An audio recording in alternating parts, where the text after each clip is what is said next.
अस्सलाम वालेकुम, मैं हूं रज़ा खरल और आप देख रहे हैं अहमद रज़ा ख़ान यूट्यूब चैनल। नाज़रीन, इसे सब्सक्राइब ज़रूर कीजिए और मुझे फ़ीडबैक भी दीजिए। मौजू वही है, बदअमनी खलफशार इस वक्त जो मुल्क में फैली हुई है। ये खलफशार इस कदर ज़्यादा हो चुका है कि अब यूँ लगता है कि जैसे हमें इसकी आदत सी हो गई है। ऐसा क्यों है? इसमें ज़िम्मेदारान कौन कौन हैं, ये सब जानने की ज़रूरत है। सबसे बड़ी जिम्मेदारी तो इस हुकूमत पर आती है जिसने मुआहदे किए कि हम अमल करेंगे, लेकिन मुआहदे तोड़ दिए और तोड़ने से पहले ही तहरीक लब्बैक पाकिस्तान के सरबराह को अरेस्ट कर लिया। अब इस अरेस्ट का करना ही था कि मुल्क के तूलो अर्ज़ में और ख़ास तौर पर बड़े शहरों लाहौर, कराची और इस्लामाबाद में जो हमायती थे, जो कारकुन थे तहरीक लब्बैक पाकिस्तान के, वो सड़कों पर आ गए और उन्होंने जो करना था वो किया। वो देखा हमने पिछले 3 दिनों में कि किस कदर बदअमनी थी, किस कदर शोरश थी और फिर कई जानें ज़ाया भी हुई। हुकूमत यूँ लगता था जैसे खामोश बैठी है और तमाशा देख रही है कि किस तरह से ये हालात ख़राब से ख़राब तर होते जा रहे हैं और वो नुकसान होते देखती रही। बाद में हुकूमत ने जब अंगड़ाई ली, थोड़ा सा होश के नाखुन लिया, तो उस वक्त हालात पर काबू तो पा लिया गया, लेकिन नुकसान हो चुका था और कई कीमती जानें और कई वालिदैन, कई औलादें जो मुतासर हो चुकी थीं। इस वक्त क्या सूरत हाल है? इस वक्त एक तरह से यूँ लगता है कि खामोशी है और खौफनाक खामोशी है, और इस खामोशी में अगर कोई अमली इक़दाम ना किया गया, यानी इस मसले का हल ना निकाला गया, तो यकीनन ये बहुत बड़ा मसला हो सकता है और पाकिस्तान के अवाम किसी भी तरह किसी मसले का अफोर्ड नहीं कर सकते, ताकत नहीं रखते, इस्तात नहीं रखते।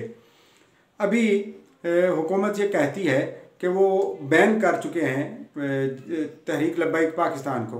भाई, बैन कैसे आप कर सकते हैं? ये आप ज़्यादा से ज़्यादा आप इसको आगे ले जा सकते हैं मुतल्लिका इदारों तक, यानी पार्लियामेंट में या सुप्रीम कोर्ट में पिटीशन दायर कर सकते हैं। इसके अलावा बैन करने का तरीका कोई जायज़ या सीधा नहीं लगता। कोई भी सियासी जमात अपना हक रखती है, और रहेगी बात कि दहशत गर्दी में मुलव्वस है, तो इस तरह के एहतजाजी मुजाहरे जिनमें इतने ही नुकसान हुए या इससे भी ज़्यादा नुकसान हुए, ये ख़ुद हुक्मरान पार्टी माजी में करती रही है। और उस वक्त भी यही सूरत हाल का सामना था जब PTV पर हमला हुआ था, आप लोगों को याद होगा, या जब और बहुत सारे मामलात हुए थे, और जिसमें इमरान खान वज़ीर आज़म पाकिस्तान बजाते ख़ुद कहते थे कि वो फ़लाँ तारीख को फ़लाँ शहर बंद करेंगे, फ़लाँ तारीख को फ़लाँ शहर बंद करेंगे। और मौजूदा सदर पाकिस्तान आरिफ अलवी साहब ने, आप उसकी वीडियो भी इस वक्त मंजर आम पे है, जिसमें वो बार बार कह रहे हैं कि कराची में कोई चीज़ नहीं चलने देंगे, कुछ भी नहीं होने देंगे। तो ये सब कुछ होता रहा, और फिर कौन सा नया कर दिया है तहरीक लब्बैक पाकिस्तान ने? हाँ, ये वायलेंस दोनों जिम्मेदारी हैं, दोनों ने इनिशिएटिव्स लेने थे। सरकार ने भी इनिशिएटिव लेना था कि अगर साद रज़वी को पकड़ रहे हैं, गिरफ़्तार कर रहे हैं, तो यकीनन इसका रिएक्शन भी होगा, और रिएक्शन के लिए तैयारी होना चाहिए थी। और सबसे बढ़कर तो उनकी गोशमाली की जानी चाहिए जिन्होंने एग्रीमेंट साइन किया था माजी में तहरीक लब्बैक पाकिस्तान के साथ कि वो बहुत जल्द फ्रांस के सफ़ीर को बाहर निकाल देंगे और उन ऐसे इक़दाम करेंगे जो इस एग्रीमेंट के अंदर हैं। तो ये एग्रीमेंट के अंदर होने वाले इक़दाम जब नहीं हुए, तो यकीनन ये चीज़ें फिर बरसरे आम आईं और फिर उन्होंने एहतजाजों की सूरत अख्तियार कर ली।